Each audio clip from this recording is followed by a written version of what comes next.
Now it's time for a word for our feeling of the week: uncertainty. Look, we're all uncomfortable with uncertainty. The way that we are uncomfortable with a noise in a house at night, like when your smoke detector just keeps chirping on and on and on.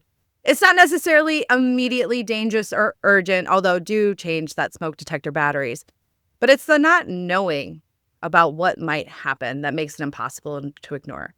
So what do we humans do? Well, we use our powerful minds to fill in the gaps. We assume the worst. We make up an ending just to have one, and we cling to it, even if the ending we make up is terrible, because a terrible story feels better than no story at all. This is how wired we are for resolution. We choose a bad answer over an open question every single time. Uncertainty is not the enemy. It's a condition under which we all live and feel. You don't know how things are going to turn out any day, any moment, but right now. Uncertainty means that the story is not over. It means that the ending is still being written, and that's not a threat. That's the whole point to being alive. So your moment is this. Name the uncertainty you're white-knuckling through right now, and then ask yourself, what if I do not need to know how this ends to trust that I can handle whatever happens? And then sit with it, because uncertainty is a feeling, not a problem to solve. It is a condition in which you are surviving, and you already have been surviving.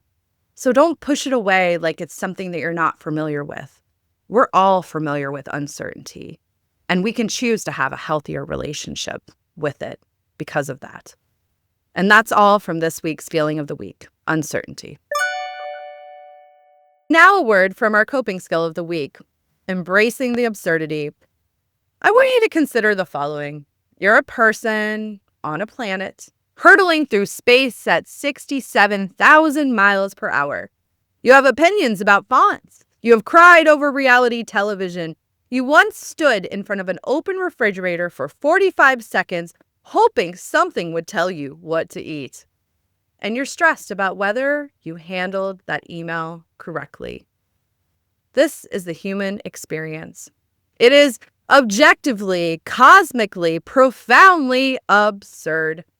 And one of the most underrated coping skills in existence is the ability to zoom out far enough to embrace the absurdity.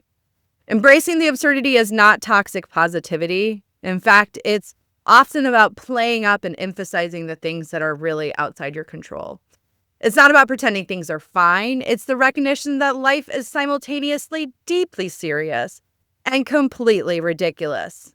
And you're allowed to respond to both. It's not about dismissing this absurdity, but about embracing it, not fighting it, allowing it to give you a little bit of insight or humor.